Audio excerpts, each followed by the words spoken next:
Hello, good morning, welcome to all of you. मैं आप सभी का अपने चैनल में स्वागत करती हूँ। मेरा नाम है पल्लवी पाठक, एडवोकेट। तो जैसा कि आप सब ने मेरा टैगलाइन पढ़ा होगा, घरेलू हिंसा 2005। तो आज इसके बारे में मैं आप सबसे बातचीत करने वाली हूँ इस टॉपिक पे। तो जैसा कि आप सभी जानते हैं कि हमारा देश पुरुष प्रधान देश है। कुछ लोगों ने हमसे जब मिलते हैं तो ये चीज़ पूछते हैं कि इस अधिनियम को बनाया क्यों गया, इसकी क्या ज़रूरत थी। सेक्शन 498 ए कम था, जो इसकी भी डिमांड कर दी गई, उपयोगिता क्यों इसकी बढ़ गई। तो वही चीज़ मैं आज बताने वाली हूँ कि जो सेक्शन 498 ए है वहाँ पे सज़ा दिलाई जाती है। और ये जो घरेलू हिंसा अधिनियम 2005 है, इसमें महिलाओं को रहने के लिए निवास स्थान और उनको कंपनसेशन दिलाना, उनको आर्थिक सहायता प्रदान करना, या किसी भी तरीके की उनके साथ जो भी गलत तरीके का व्यवहार हो रहा है वैसा ना हो, इसके लिए उनको प्रोटेक्ट करने के लिए, ठीक है, ये अधिनियम पारित किया गया है। डिटेल वाइज में बताऊंगी पूरे अपने वीडियो में। और जैसा कि मैं अपने सभी वीडियोस में आप लोगों के सारे समस्याओं का समाधान करती हूँ, इसमें भी मैं करूँगी। तो शुरुआत से शुरू करते हैं। घरेलू हिंसा अधिनियम 2005 क्या है। इसमें ज़्यादातर ये होता है कि किसी भी महिला के साथ जो क्रूएलिटी होती है, क्रूरता की जाती है। क्रूरता में 4 प्रकार सम्मिलित किए गए हैं अधिनियम के अंतर्गत। वो है आर्थिक, शारीरिक, लैंगिक और एक और है मानसिक, ठीक है, उत्पीड़न पहुंचाना। शारीरिक उत्पीड़न में आ जाएगा कि जैसे किसी भी महिला को किसी भी तरीके की बीमारी हो गई है और उसका पति या उसका जो भी रिश्तेदार है इलाज नहीं करा रहा है, और जिसकी वजह से उनको शारीरिक अपंगता या फिर अंदरूनी तरीके से घाव या इस तरीके का कुछ प्रॉब्लम हो रहा है, तो ये सारी चीज़ें शारीरिक उत्पीड़न के अंतर्गत आएंगी। मानसिक उत्पीड़न, जैसे कि आप सुंदर नहीं हो या आपको संतान में लड़का नहीं पैदा हो रहा है, ये सब बातें बोलकर आपको मानसिक तरीके से उत्पीड़ित किया जा रहा है, तो ये सारी चीज़ें मानसिक उत्पीड़न के अंतर्गत आएंगी। तीसरा है आर्थिक उत्पीड़न। आर्थिक उत्पीड़न में जैसे आपसे दहेज की मांग करना, ज़बरदस्ती, अगर आप कमा रही हो तो आपकी पूरी सैलरी, आपकी पूरी जो सैलरी है वो चीज़ आपके ससुराल वालों को ले लेना या आपके मायके वाले को ले लेना, ये सारी चीज़ें आर्थिक उत्पीड़न के भी अंतर्गत आता है, जिसमें आपकी मर्जी ना हो, ठीक है। चौथा है लैंगिक उत्पीड़न। लैंगिक उत्पीड़न भी इसमें सम्मिलित किया गया है। आपकी मर्जी हो या ना हो, उसके बावजूद भी आपके शारीरिक तरीके से, जैसे कि आप सब समझ ही रहे हो, ये सारी चीज़ें, लैंगिक तरीके से महिलाओं को अपमान पहुंचाना, ये सारी चीज़ें इसमें सम्मिलित किया गया है लैंगिक उत्पीड़न में।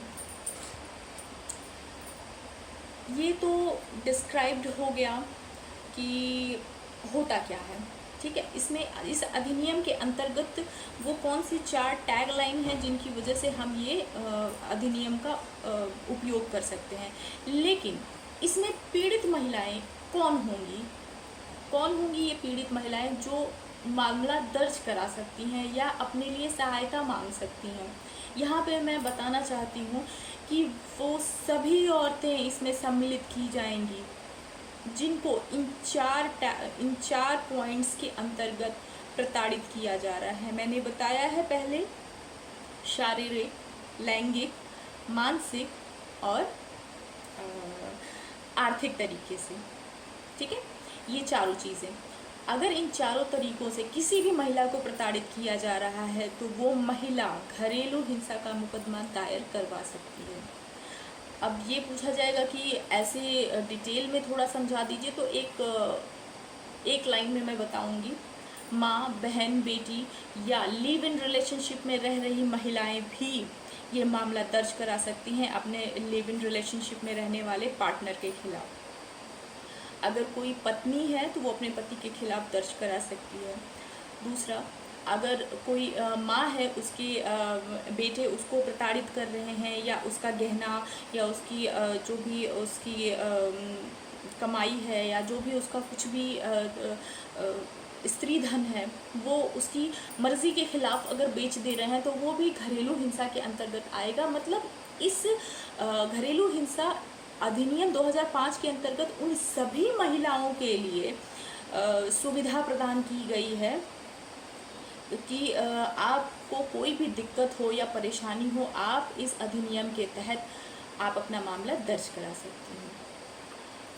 अब आप ये कहेंगे कि क्या मेरे को दहेज की मांग होती है, तो क्या हम इसको 498A में नहीं इंक्लूड करा सकते हैं?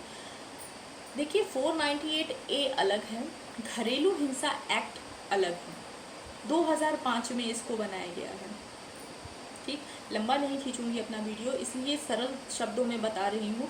और अगर आप लोग कहेंगे तो आप लोगों को मैं विधिक भाषा में भी समझा सकती हूँ, लेकिन ज़्यादातर मेरे जो वीडियोस होते हैं वो उन लोगों के लिए होते हैं जो पीड़ित होते हैं, जिनको समझ में नहीं आता है। वो लोग कोर्ट और पुलिस स्टेशन के चक्कर लगा के या वकीलों की भाषा से परेशान हो जाते हैं कि हम क्या करें आगे।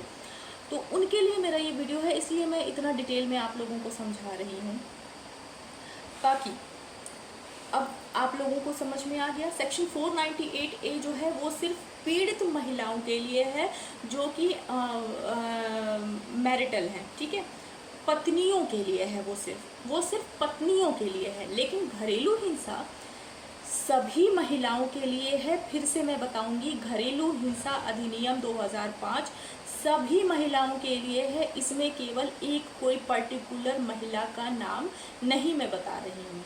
सभी महिलाएं इस चारों टैग लाइन को ध्यान में रखते हुए, जो कि मैं पहले बता चुकी हूँ, शारीरिक, मानसिक, आर्थिक और लैंगिक उत्पीड़न को टैग लाइन करते हुए आप अपने मामले को दर्ज करा सकती हैं। ठीक है, आइए आगे चलते हैं।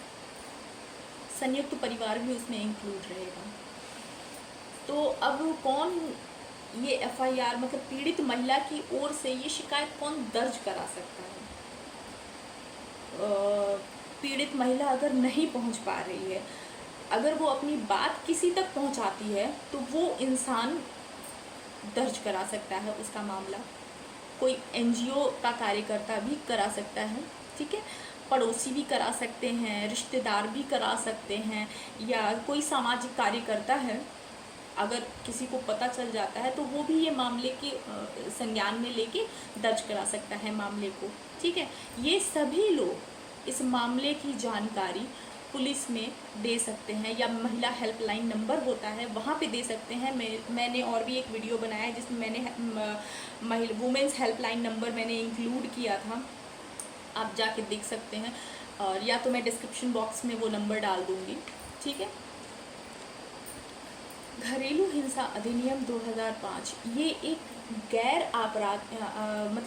आपराधिक अपराध है। इसके अंतर्गत आप किसी भी व्यक्ति को सज़ा नहीं दिला सकते हैं, ठीक है, आप पनिशमेंट नहीं दिला सकते हैं।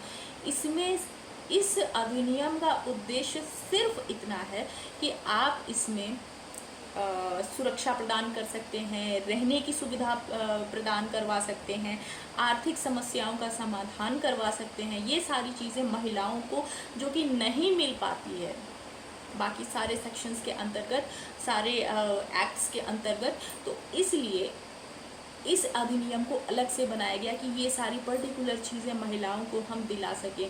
जैसे बच्चों की पढ़ाई का पैसा है, उनकी आर्थिक ज़रूरतें हैं, या उनको कोई बीमारी हो गई है और वो पढ़ी लिखी नहीं है, उनके पास किसी भी तरीके का आय नहीं है जिससे वो अपना आगे का कोई भी कार्य या कृत्य कर सकें, तो इसके लिए उनके ससुराल से या उनके मायके से या उनके घर से, मैंने सभी महिलाओं को इसमें इंक्लूड किया था कि ये सभी महिलाओं के लिए होता है। घरेलू हिंसा अधिनियम 2005 में उसके अंतर्गत बता रही हूँ, सभी महिलाओं को इसमें इंक्लूड किया गया है। उन सभी महिलाओं के साथ अगर किसी भी तरीके की क्रूरता की जाती है, ठीक है, उत्पीड़न पहुंचाया जाता है, तो वहाँ पे ये इसका उपयोग करके अपने लिए लाभ प्राप्त कर सकती हैं। अब कहाँ कर सकते हैं? आप पुलिस स्टेशन में कर सकती हैं, दूसरा, वहाँ पे होने के बाद आप कोर्ट भी जा सकती हैं। अगर वहाँ पे आपकी सुनवाई नहीं होती है तो वहाँ से आप कोर्ट भी जाएंगी, वहाँ पे आपकी सुनवाई ज़रूर होगी। ठीक है। और 99.99% महिलाओं की पक्ष में ही ऑर्डर किया जाता है, क्योंकि सभी जानते हैं कि हमारे देश में सभी महिलाएं उतनी शिक्षित नहीं होती हैं, या महिलाओं को मर्दों की अपेक्षा थोड़ा कम आंका जाता है, और उनको अपना जीवन यापन करने के लिए किसी न किसी के ऊपर निर्भर रहना पड़ता है। इसलिए हमारी न्यायालय जो है, न्याय प्रणाली हमारी महिलाओं की तरफ थोड़ा ज़्यादा ध्यान देते हुए और इस एक्ट को का सम्मान करते हुए उनकी तरफ अपना रुझान करती है और उनके मामले को सुनती है, और उनके ही तहत अपना जो ऑर्डर रहता है, आदेश रहता है, वो कर देते हैं। तो आशा करती हूँ कि आप सभी का जो समस्या थी, मेरे इस वीडियो के ज़रिए समाधान आपको मिल गया होगा। धन्यवाद। अगर मेरा वीडियो आप सबको पसंद आ रहा हो तो प्लीज़ मेरे वीडियो को लाइक, शेयर और सब्सक्राइब करना ना भूलें। अगर आप मेरे वीडियो को सब्सक्राइब करेंगे तो जस्ट बगल में एक बेल आइकन होगा, उसे भी प्रेस कर दें, ताकि जब मैं अपना न्यू वीडियो भेजूँ तो आप सबको उसका नोटिफिकेशन पहुँच जाए। नमस्कार।